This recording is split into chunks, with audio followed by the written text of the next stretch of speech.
Bismillahirrahmanirrahim. Bismillahirrahmanirrahim. Assalamualaikum warahmatullahi wabarakatuh. Hadirin sekalian, ibu-ibu dan bapak-bapak, teman-teman serta adik-adik sekalian, yang semoga kita bersama senantiasa dirahmati Allah, senantiasa diberkahi oleh Allah, dan senantiasa mendapatkan bimbingan, taufik dan hidayah dari Allah. Amin. Karena jangankan di dunia, nanti saja ketika kita itu dimasukkan oleh Allah ke dalam syurga, amin ya rabbal alamin, itu maka ucapan pertama yang diucapkan oleh orang-orang yang masuk ke dalam syurga adalah alhamdulillahilladzi hadana lihada wa ma kunna linahtadiya laula an hadanallah. Jadi kita mengucapkan alhamdulillah, segala puji bagi Allah yang telah mengantarkan kami untuk masuk ke dalam syurga ini, yang telah membimbing kami, memberikan petunjuk kepada kami sampai kami masuk ke dalam syurga ini. Wa ma kunna linahtadiya laula an hadanallah. Dan tidak mungkin kita mendapatkan anugerah masuk ke dalam syurga ini kalaulah bukan karena pilihan, bimbingan dan petunjuk serta hidayah dari Allah. Jadi senantiasa mohon petunjuk kepada Allah di setiap langkah kita, itu adalah perkara yang wajib dan perkara yang penting. Maka alhamdulillah kita bersyukur kepada Allah, di pagi hari ini Allah pertemukan kita dalam acara Semarak Milad Muhammadiyah yang ke-113 di tempat Muhammadiyah Markas Qur'ani. Salawat beriring salam semoga tercurahkan kepada uswah kita, suri tauladan kita, Nabi besar, Nabi agung, An-Nabi Muhammad sallallahu alaihi wasallam. Hadirin sekalian, kalau kita berbicara tentang Muhammadiyah yang sampai 113 tahun ini, maka saya terfikir dua perkara fundamental. Nah, ini fundamental ya, ngerti Bu, fundamental nopo Bu? Asyaiku ya, pondasi itu ya. Jadi ada dua perkara fundamental. Fundamental itu yang sangat mendasar, yang sangat kokoh dan tidak boleh tergantikan. Itu namanya apa Bu? Fundamental. Yang ini merupakan perkara fundamental di dalam agama Islam, dan ternyata dua perkara ini adalah ruhnya Muhammadiyah, yang sampai detik ini pada usia yang ke-113 tahun itu para pendiri Muhammadiyah itu semuanya telah meninggal dunia, tapi warisan-warisan nilai Muhammadiyah itu tetap hidup di tengah-tengah kita dan akan tetap hidup insyaallah biiznillah sampai nanti hari kiamat. Amin ya rabbal alamin. Nah, maka dua poin fundamental ini harus ada pada kader Muhammadiyah. Yang pertama, jadi kalau warga dan kader Muhammadiyah tidak punya dua perkara ini, yo berat untuk bisa istiqomah. Karena nanti kalau dua perkara fundamental ini kita tidak punya, isinya cuma hitung-hitungan untung rugi. Dan itu mulai ada di Muhammadiyah sekarang. Aku tak melok Muhammadiyah, mbok kei opo. Wah, itu loh. Mulai aku tak ngajar di Muhammadiyah, tapi bayarane piro. Aku tak nyekolahne anakku nang Muhammadiyah, tapi mbok sekolah nih sampai lulus kuliah pora. Nah, jadi urusan-urusan untung rugi ini yang sekarang mulai ngerusak Muhammadiyah. Karena apa? Dua poin fundamental ini mulai hilang. Nomor satu, poin fundamental dalam agama Islam yang ini menjadi ruhnya Muhammadiyah itu adalah keikhlasan di setiap perjuangan. Wis, pokok kalau berbicara Muhammadiyah, keikhlasan itu nomor satu. Yo, kita tidak kemudian mentazkiyah diri sendiri. Mentazkiyah diri sendiri itu artinya ngapi-ngapi awake dhewe, ndak. Tapi kemudian memang perkara ini kelihatan sekali yang itu merupakan fundamental Islam yang hidup di tengah-tengah Muhammadiyah, yaitu keikhlasan di setiap perjuangan. Maka kalau kita berbicara tentang Islam, maka kita semuanya tahu satu hadis yang paling populer. Innamal a'malu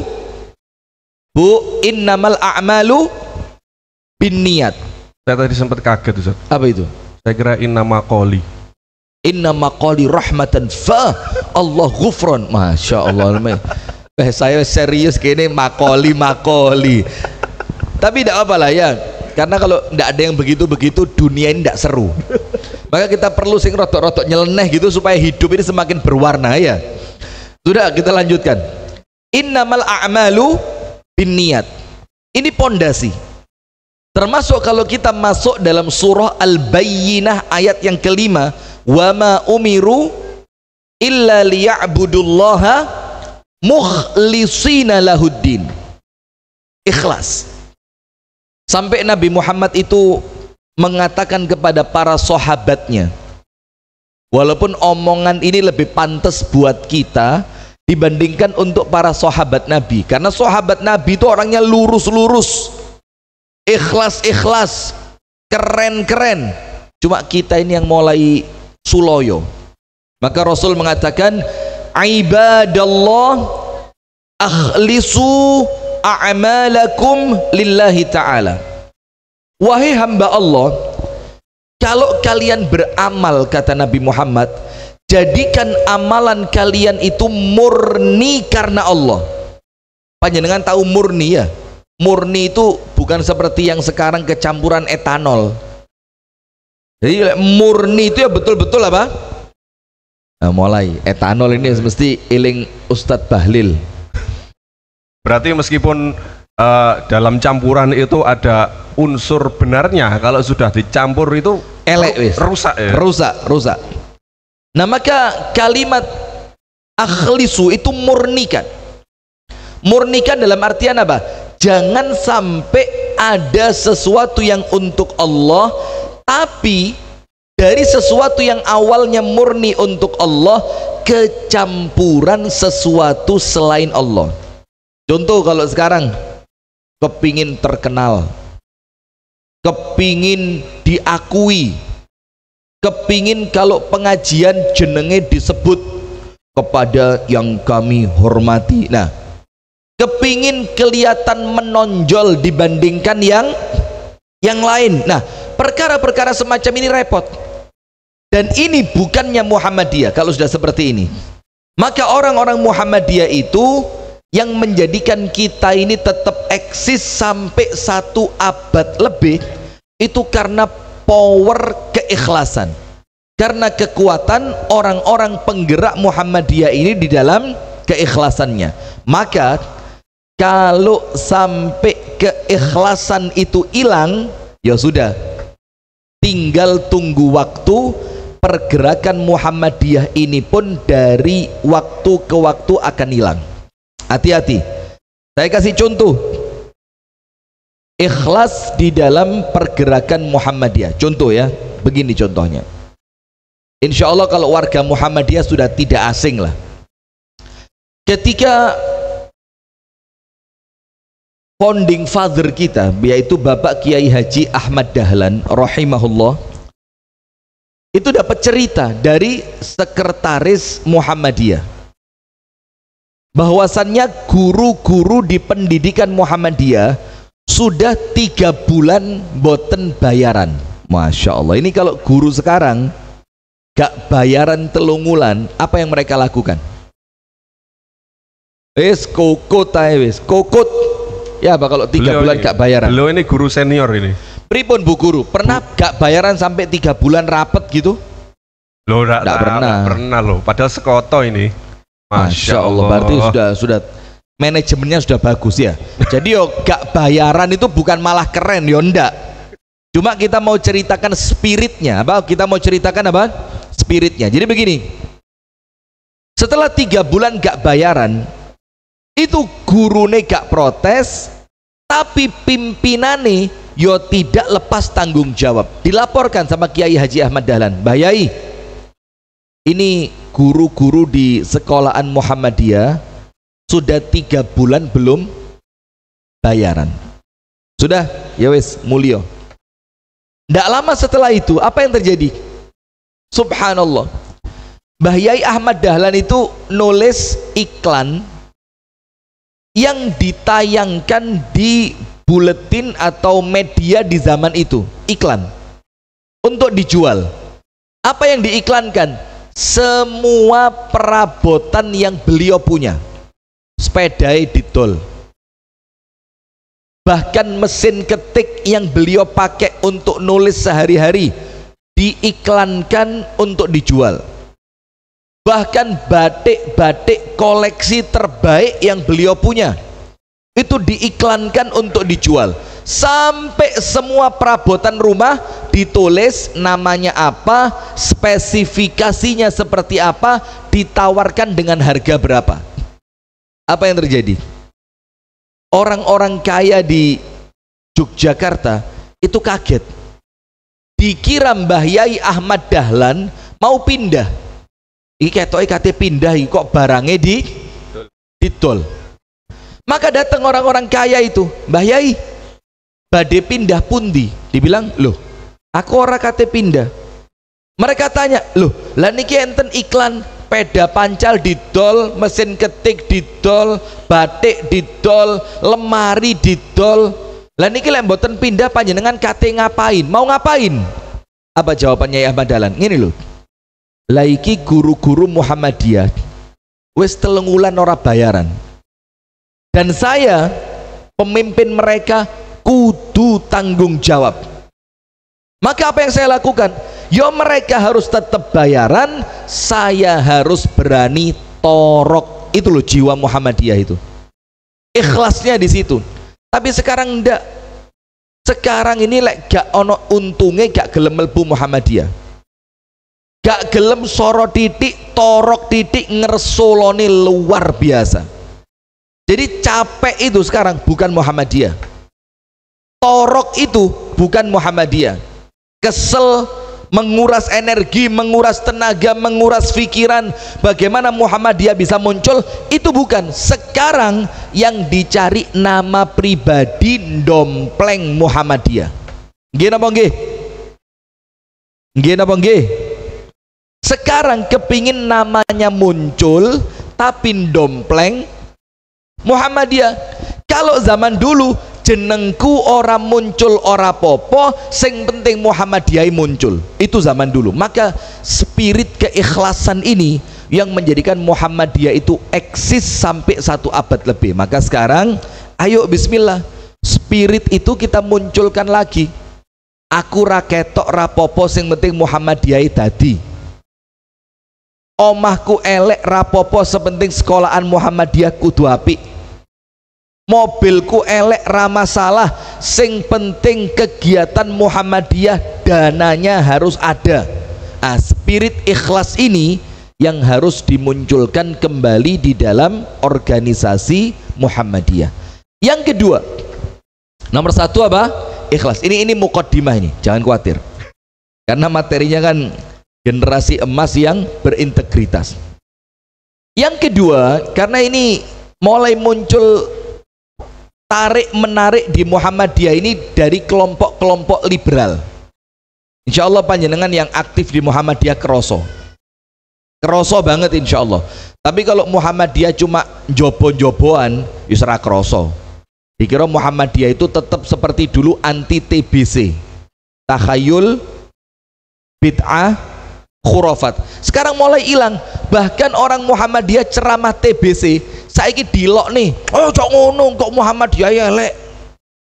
Padahal Yai Ahmad Dahlan, kalau panjenengan tahu ke Langgar Kulon, itu Anda akan tahu bagaimana Ahmad Dahlan di zaman itu kerasnya luar biasa.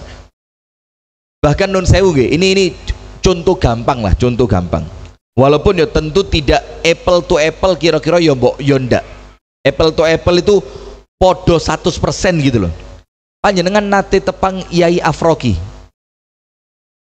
saking kandangan nggih. Itu kan di awal kemunculannya ngisi di Al-Amin, Tablik Akbar. Di mana lagi?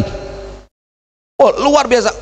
Sampai saya itu di zaman tersebut itu punya pikiran, iki Yai Afroki ini kok ato seram ini, kok wabeh disikat, kabeh diantem, sesuatu yang berbau syirik dibantai, sesuatu yang berbau bid'ah disikat. Lama kelamaan setelah saya belajar sejarahnya Kiai Haji Ahmad Dahlan, apalagi setelah saya masuk Langgar Kulon milik beliau, ternyata Yai Ahmad Dahlan di zamannya ya watos. Panjenengan tahu dalil dan buktinya apa? Ada buktinya. Ketika Yai Ahmad Dahlan itu diusir dari Masjid Kauman, wes iki pokok Dahlan ra oleh salat rene. Panjenengan tahu sejarah itu? Iki Dahlan ra oleh salat rene. Apa masalahnya jamaah? Karena Kiai Haji Ahmad Dahlan itu ngelih arah kiblat. Tahu ceritanya kan? Jadi awalnya kiblatnya itu ngenceng pokok ngulon, yaitu kiblat. Pokok ngulon kiblat. Setelah oleh Kiai Haji Ahmad Dahlan diukur, ternyata rodok miring ke utara. Jadi ngulon utara itu bahasa Jawanya apa? Nah, ngulon rodok ngalor didik. Dan itu tidak diakui oleh Masjid Gede Kauman. Apa yang terjadi? Yai Ahmad Dahlan bikin langgar dewe, arahnya diarahkan sesuai kiblat yang benar. Nah, maka yang kedua, sesuatu yang fundamental dalam Islam dan ini menjadi ruhnya Muhammadiyah itu apa? Kudu tetap cekelan sunnah. Ini yang mulai hilang. Harus tetap, jangan hilang dakwah sunnah di Muhammadiyah ini, jangan hilang. Maka dalilnya apa? Man amila amalan laisa alaihi amruna fahuwa raddun. Barang siapa melakukan suatu amalan yang amalan itu tidak pernah dicontohkan oleh Kanjeng Nabi, maka amalan itu tertolak. Nah, inilah yang menjadikan Muhammadiyah itu berbeda dengan ormas yang lain. Lah saya ini nun sewu nggih, sama teman-teman, sama Abu Syanum dan kawan-kawan yang lain. Itu kan kita ini sekarang, ya bukan sekarang, sudah agak lama. Itu ingin menunjukkan bahwa wong Islam iku seduluran masih organisasine bedo. Itu kita, dan bukan kita yang mempelopori, kene ikut-ikutan saja. Dan kita mulai tunjukkan bisa kumpul bareng dengan saudara-saudara NU. Ayo kumpul, tidak masalah. Bisa bersinergi. Sinergi apa sinergi? Oh ya. Kalau Pak Habibie, iya, ini merupakan teknologi. Padahal aslinya yo mbos yang bener sing dia pada-pada gak aruh ya. Afwan ini ceritanya beda mana ini. Sudah, maka bisa bersinergi. Bahkan kami dengan teman-teman itu bantu TPQ dan guru ngaji serta santrinya itu 90% warga NU. Muhammadiyah paling lek dihitung 10%. Baru kemarin hari Rebo malam Kemis saya ngaji bareng, duduk sak kursi dengan ketua MWC NU Kota Kediri. Kita tunjukkan itu. Tapi hati-hati, ojo kelangan identitas Muhammadiyah. Banyak orang itu masuk ke Muhammadiyah sok-sokan ngomong Muhammadiyah, sok toleran dengan yang non Muhammadiyah tapi aslinya merusak Muhammadiyah dari dalam. Karena apa? Toleransi itu bukan berarti kudu podo sak kabeh. Ndak. Toleransi itu kalau bahasanya Gus Ab, Ketua NU Kota Kediri, itu saya dapat ilmu keren dari beliau. Apa itu? Sing podo ojo dibedak-bedak nih, sing bedo ojo dipadak-padak nih. Maksudnya apa? Ayo sudah, dengan warna kita masing-masing tapi tetap menjaga toleransi. Jadi Muhammadiyah tetap Muhammadiyah. Muhammadiyah ciri khasnya gak tahlilan. Ya sudah. Muhammadiyah cirinya gak yasinan. Ya sudah. Muhammadiyah cirinya lek soboh gak gawe konut. Ya sudah, itu amalkan. Tapi toleransi. Kalau ada saudara kita yang tahlilan, yo gak usah diganggu, dilokne, dibid'ah nih. Kalau ada saudara kita yang yasinan, saudara kita yang kunut, ya wes, itu pilihan mereka. Ayo kita saling menghargai. Karena Muhammadiyah itu ciri khasnya memegang teguh sunnah, gak boleh hilang, gak boleh hilang. Nah maka saya sempat kaget lah, kita ini Pak sak tolerannya yo tetap nyekeli prinsip Muhammadiyah. Lah kok ada dai yang ngaku Muhammadiyah, lah kok ngomong gini, ya ini nanti mungkin akan dipotong-potong sama orang, terus dipatuk-patuk nih, ya ndak masalah, wong kita ini podo-podo Muhammadiyah kok. Gini ngomong gini, saya ini Muhammadiyah tulen, pengurus Muhammadiyah, tapi diken mimpin tahlil nggih saged. Loh ini malah ngerusak ini. Ini malah ngerusak dakwah di warga Muhammadiyah, kok malah promosi tahlil. Ini ndak bener. Kita ini Muhammadiyah punya warna, punya cara, punya ciri khas. Lah kok kate dipadak-padak nih, niku wau lho, sing bedo ojo dipadak-padak nih, sing podo ojo beda nih. Nah ini loh dua sisi fundamental Islam yang itu menjadi ruhnya Muhammadiyah, yang sampai detik ini Muhammadiyah masih eksis dengan pertolongan dari Allah Subhanahu wa ta'ala. Boleh menambahkan cerita sedikit Ustaz? Apa? Yang ojo sing aneh-aneh tapi. Enggak. Ini mesti panas-panas tok ini. Enggak, Boleh. Ini bukan tahu bulat tadi, bukan. Iya Bang. Jadi seperti yang Ustadz sampaikan tadi ketika kita di pelosok ya, iya, untuk membina TPQ yang mayoritas memang saudara kita warga Nahdliyin itu, bahkan di pelosok itu mereka tanggapannya sangat positif kok sebenarnya, sangat positif, karena kita masuknya juga dengan pamitan, dengan akhlak lah, nun sewu yang sangat baik, dan kita dari awal tidak menipu mereka. Tidak menipu dalam arti kata apa? Kita masuk langsung kita ngomong identitas apa adanya, kita dari ini loh, teman-teman kita backgroundnya seperti ini semua, mayoritas aktif di Muhammadiyah. Mereka juga akhirnya terfilter. Ada yang mau memang, tapi ada yang tidak mau memang, tapi itu sedikit. Banyak yang mau yang kita bina itu. Gini saya bukan masalah apa-apa ya Ustaz ya, karena siapa sih sekarang orang dalam kondisi mengajar dengan ikhlas, kemudian sehari-harinya dalam tanda kutip tidak mendapatkan bonus duniawi. Tiba-tiba kita membawa sesuatu yang berarti bagi mereka meskipun tidak banyak. Betul. Nah itu welcome, insya Allah dengan cara itu masuk welcome. Dan kemudian Ustaz, setelah mereka kita kita beritahu bagaimana background kita, dan alhamdulillah selama 2 tahun ini berjalan, masya Allah. Bahkan kemarin saya sempat kaget Ustaz, disuruh ngimami, masya Allah. Dan itu bener-bener yang kampung, yang warga Nahdlinya kental banget. Tetapi kita malah disuruh ngimami sholat yang jahar waktu itu Isya. Waktu itu Isya.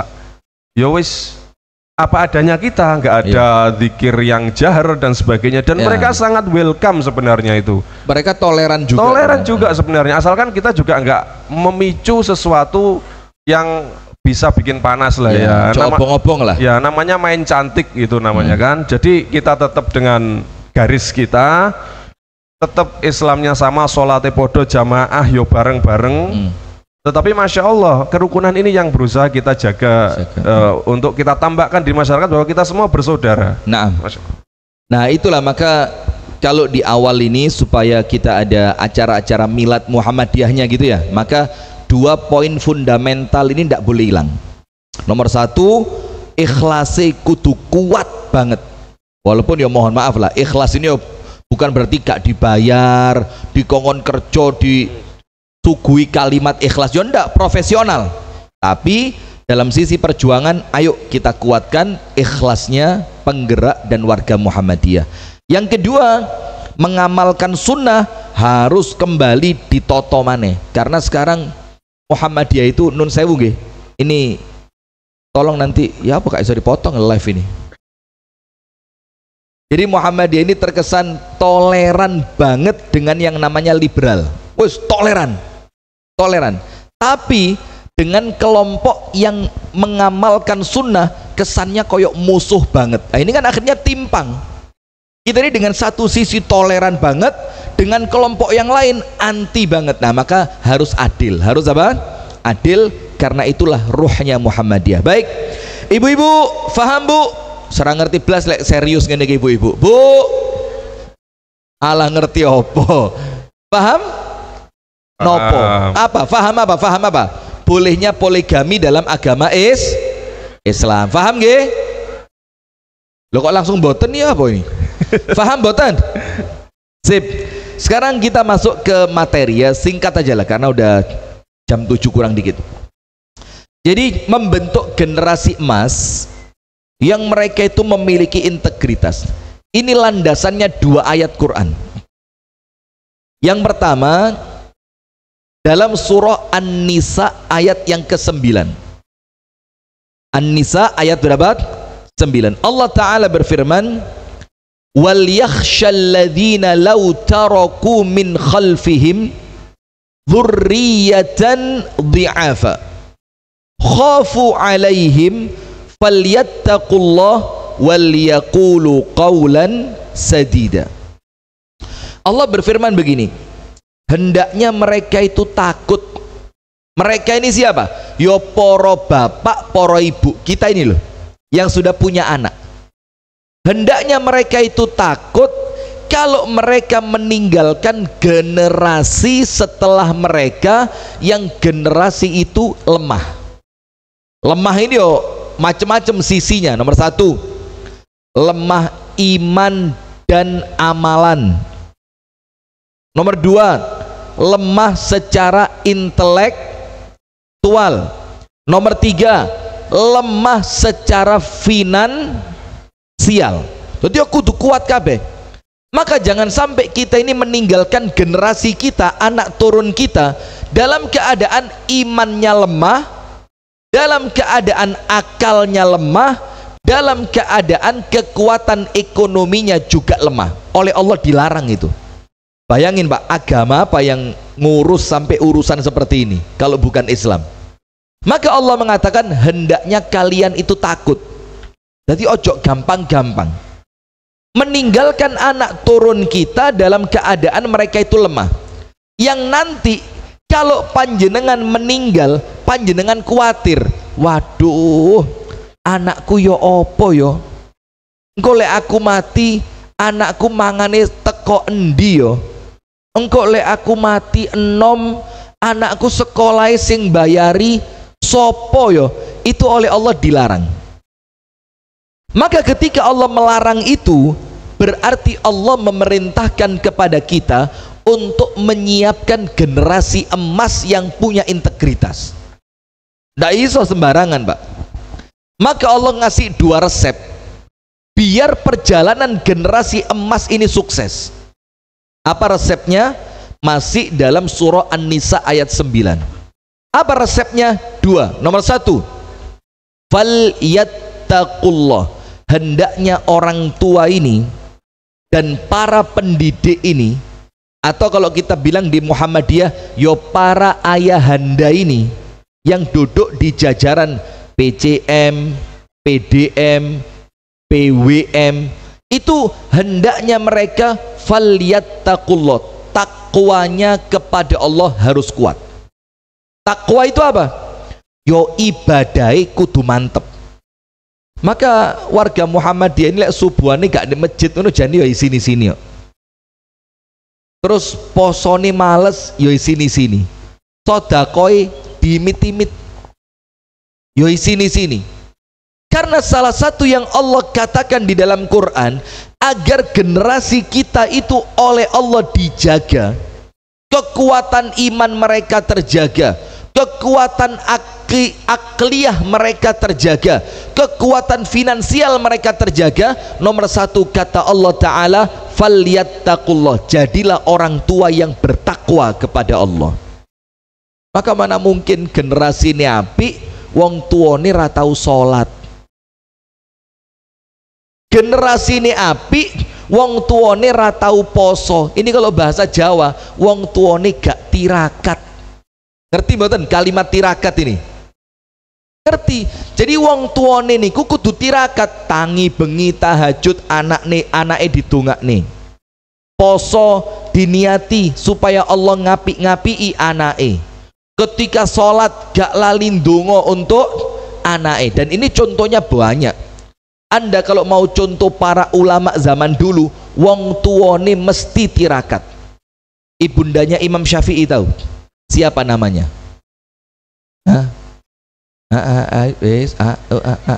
Krik krik krik krik krik. Ibunya Imam Syafi'i siapa namanya? Ummu Syafi'i. Leres boten? Lawang ustad kok dilawan. Ya pangga menang ustate. Nah, ibundanya Imam Syafi'i itu punya ciri khas apa? Posone mempeng, ibadahnya kuat. Maka lahir anak semacam Imam Syafi'i, tirakat ibu'e. Kemudian ibundanya Imam Bukhari, siapa namanya? Ummu Bukhari. Nah, pinter, Masya Allah ya. Ibundanya Imam Bukhari. Imam Bukhari itu jamaah lahir mripate wuto. Jadi matanya itu tidak bisa melihat. Kalau Imam Bukhari buta sampai wafat, waduh, kita tidak bisa baca kitab Sahih Bukhari, tidak bisa. Maka apa yang terjadi? Ibundanya Imam Bukhari gak tahu pedot sholat tahajud seperti ibu-ibu Aisyah sekarang. Seperti ibu-ibu Aisyah sekarang. Iya apa iya? Panjenengan mboten nate pedot tahajud? Lek sing sepuh-sepuh saya percaya, sing nom-nom iki lho. Nah sudah. Maka ibundanya Imam Bukhari ndak pernah putus sholat tahajud. Anaknya didongakne pas sholat tahajud.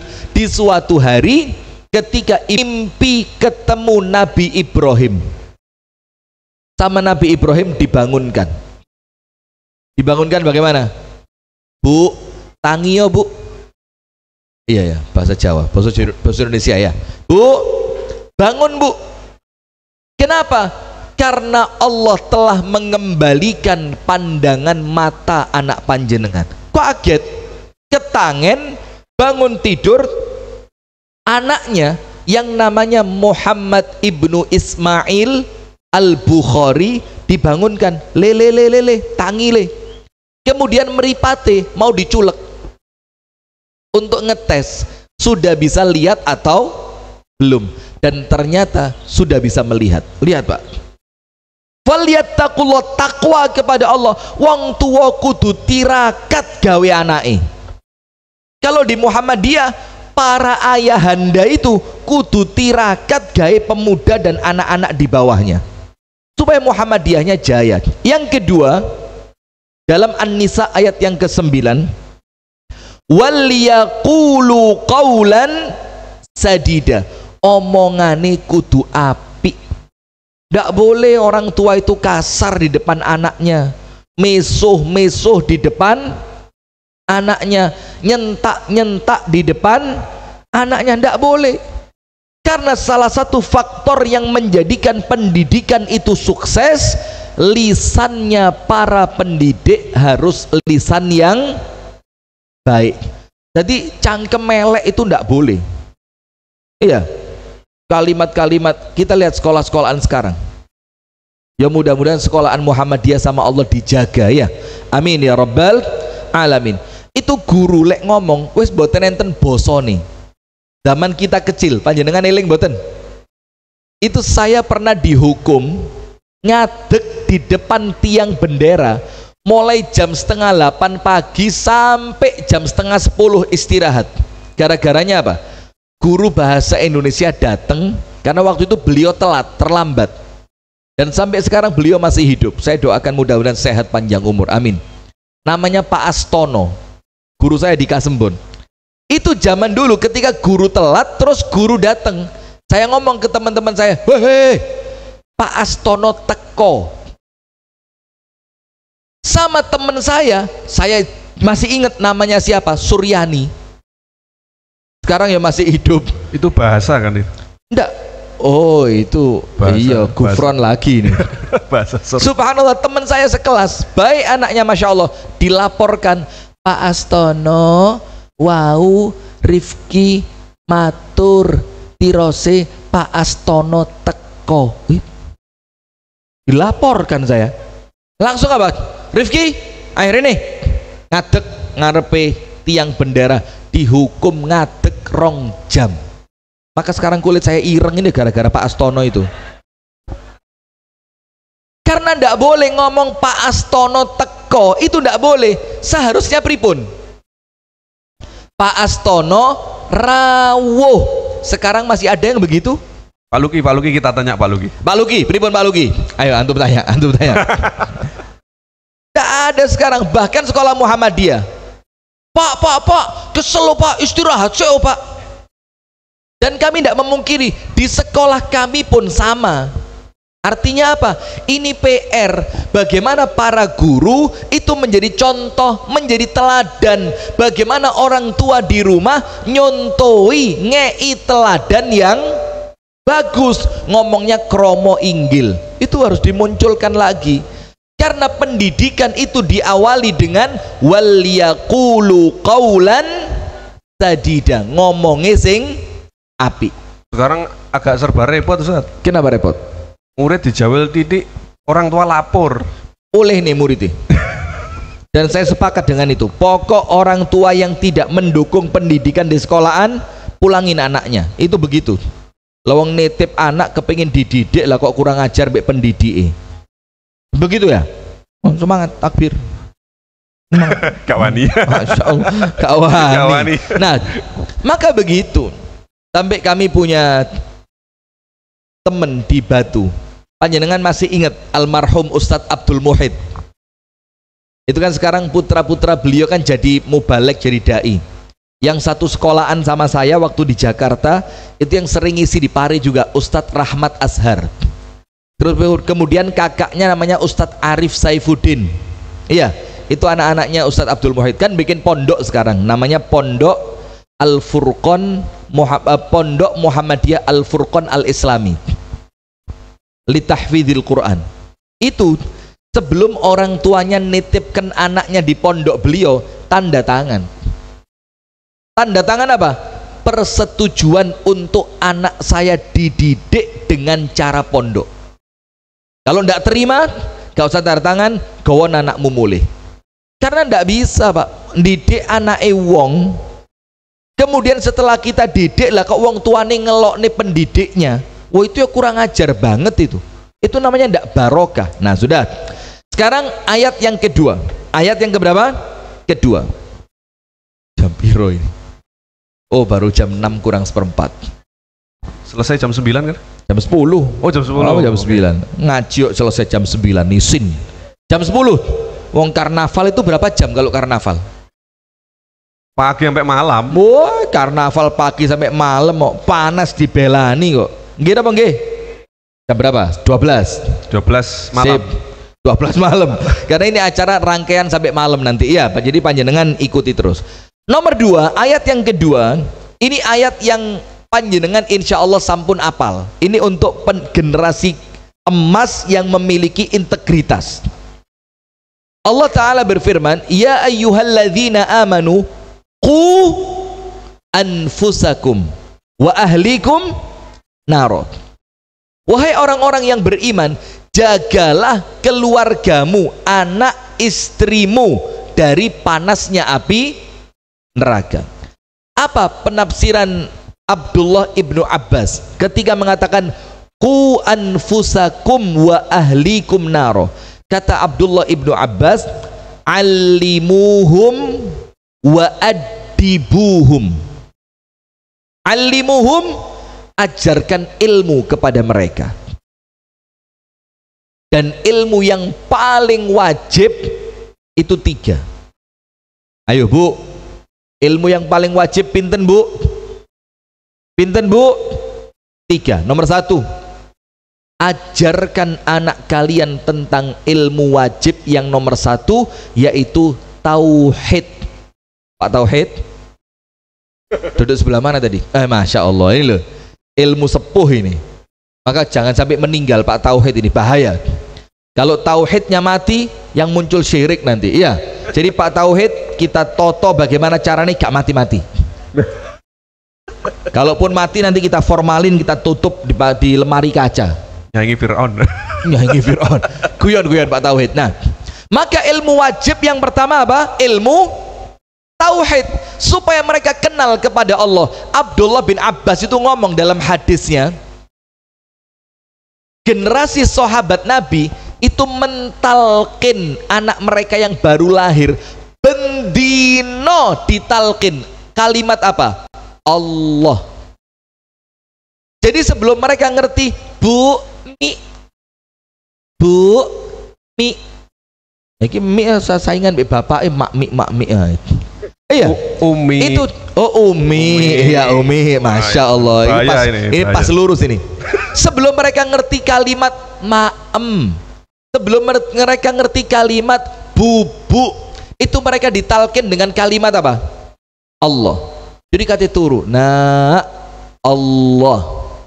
Allah terus dikenalkan kepada Allah. Kalau kita masuk ke ayatnya surat Luqman, ya bunayya la tusyrik billah. Nak, siji cekelen nak, paling penting di uripmu nak, ojo sampai berubah nak, la tusyrik billah, ojo sampai ngelampai syirik, ojo sampai ngelakoni perbuatan syirik. Itu ilmu wajib yang nomor 1. Ilmu wajib yang nomor 2 apa? Ibadah. Maka Nabi Muhammad itu ketika di rumahnya nginep anak kecil, Nabi Muhammad tanya sama istrinya, as-shallal ghulamu, bojoku, apakah anak kecil ini sudah sholat? Terus istrinya Kanjeng Nabi jawab, ya Rasul, arek iki sik cilik. Rasul tanya, umure piro? 7. Maka istrinya menjawab, umurnya berapa? 7. Nabi Muhammad ngomong apa? Muru auladakum bis salati wa hum abna'u sab'in. Le umure wis 7, perintahkan anakmu sholat dalam keadaan umurnya 7 tahun. Saya mau tanya, Bu, arek lanang 7 tahun sampun balek nopo dereng? Sampun balek nopo dereng? Dereng. Belum kena kewajiban, belum ada wajib sholat. Kalau perempuan belum wajib menutup auratnya dengan jilbab, belum wajib. Tapi urusan sholat, umur 7 durung balek diperintahkan sholat. Dan pukullah mereka, wadribuhum 'alaiha wa hum abna'u 'ashrin, dan gepuan lek gak gelem sholat ketika umurnya sampai 10 tahun. Padahal 10 tahun pun itu belum balek, belum wajib sholat. Tapi saking pentingnya ibadah, sampai walaupun mereka belum balek, umur 10 gak gelem sholat, gepuan, gepuke pakai pacul. Ini kalau dipotong orang bahaya ini. pukulan dalam rangka pendidikan. Itu ibadah. Nomor 3, ilmu yang wajib apa? Adab. Ilmu apa? Adab. Maka kata Abdullah ibnu Abbas dalam riwayat yang lain, Ali bin Abi Thalib mengatakan, alimuhum, ajarkan ilmu kepada mereka, wa adibuhum, dan ajarkan adab sopan santun kepada mereka. Tapi kalau orang Jawa, sopan santun gak perlu diurui, gawan lahir. Kita ini lewat di depan orang tua pripun? Bungkruk. Terus ada orang sing rodok kenemenan, bungkruk haram kecuali untuk Allah. Lagi yo kebangetan. Wong sujud saja itu dibagi 2. Ada sujud untuk ibadah yang itu haram kecuali hanya untuk Allah, dan ada sujud untuk penghormatan. Contohnya siapa? Allah perintahkan iblis dan para malaikat sujud kepada siapa? Nabi Adam. Ini bukan sujud ibadah, ini sujud penghormatan. Sampai ngelarang, ada kelompok yang tidak mau hormat bendera. Oh, syirik. Masya Allah, ya ini kenemenen yang ini ki. Bendera itu bukan Tuhan. Bendera itu bukan Tuhan. Nah, termasuk kalau lewat di depan orang yang tua, sepuh, bungkruk, nun sewu serapayu saiki. Nun 10.000 minimal itu boleh, itulah adab. Maka pendidikan dalam Islam itu disebutkan oleh para ulama 2 pendidikan. Pendidikan antara kita dengan Allah dan pendidikan antara kita dengan sesama manusia. Nah, kalau ini sukses tadi. Nah, maka sekarang penutup. Kenapa sih penting mendidik anak itu? Nun sewu nggih, Pak. Saya dan panjenengan semua bakal mati napa mboten? Bakal mati napa mboten? Panjenengan kersa cepet napa lambat? Lu jawab mawon, mboten usah bingung. Kersa cepet napa lambat? Oh, mboten kersa. Lho malah. Nah, itu loh, sak kersane Gusti Allah. Nah, tapi kalau kita ini mati, kita kan kepingin amal dan pahala kebaikan gak mandek kan. Maka Rasulullah mengatakan kalau manusia wafat terputus semua amalnya kecuali 3. Nomor 1, sedekah jariyah. Nomor 2, ilmu yang bermanfaat. Nomor 3, anak soleh yang mendoakan. Nah, maka pentingnya kita didik anak-anak kita itu supaya kalau kita wafat kelak anak kita tetap ngirimi pahala. Amin ya rabbal alamin.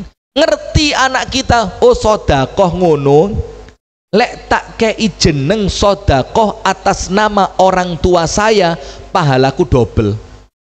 Wong tuaku ndek kuburan entuk pahala, aku yo entuk pahala karena ngerti ilmu. Yang kedua, jadikan anak panjenengan soleh. Anak yang soleh kalau sholat, kalau ngaji, kalau puasa, otomatis pahala gathuk kepada orang tua. Maka Imam Syafi'i sampai ngomong begini. Ini panjenengan buka dalam kitab-kitabnya Imam Syafi'i ketika menafsirkan pada surat An-Najm. Surat apa? An-Najm. Itu kan ada ayat yang mengatakan wa allaysa lil insani illa ma sa'a wa allaysa lil insani illa ma sa'a, dan bahwasannya manusia itu tidak mungkin mendapatkan apapun kecuali apa yang telah dia kerjakan. Maksudnya apa? Amalane wong liya panjenengan gak entuk pahalane. Maka pahala itu digoleki dhewe. Manusia tidak dapat apapun kecuali apa yang telah dia lakukan. Apa kata Imam Syafi'i? Illal walad, kecuali anak. Kecuali anak. Maka anak itu kalau ibadah dadi wong soleh, dadi wong apik, otomatis diniati ataupun tidak pahalanya sambung kepada kedua orang tua. Kenapa Imam Syafi'i kok kecuali anake apik wong tuane entuk pahalane? Kata Imam Syafi'i, li'annal walada min kasbi abihi, karena anak itu hasil didikannya orang tua. Nah, maka dengan itu jamaah, ayo bismillah, kita sebarkan ilmu yang manfaat untuk anak-anak kita. Kita didik anak-anak kita jadi anak-anak yang soleh. Tujuannya apa? Karena umur kita pendek, perpanjang pahalanya dengan diestafetkan kepada anak turun kita. Amin ya rabbal alamin. Baik jamaah sekalian, itu yang dapat saya sampaikan. Semoga ada manfaatnya. Kurang dan lebihnya mohon maaf.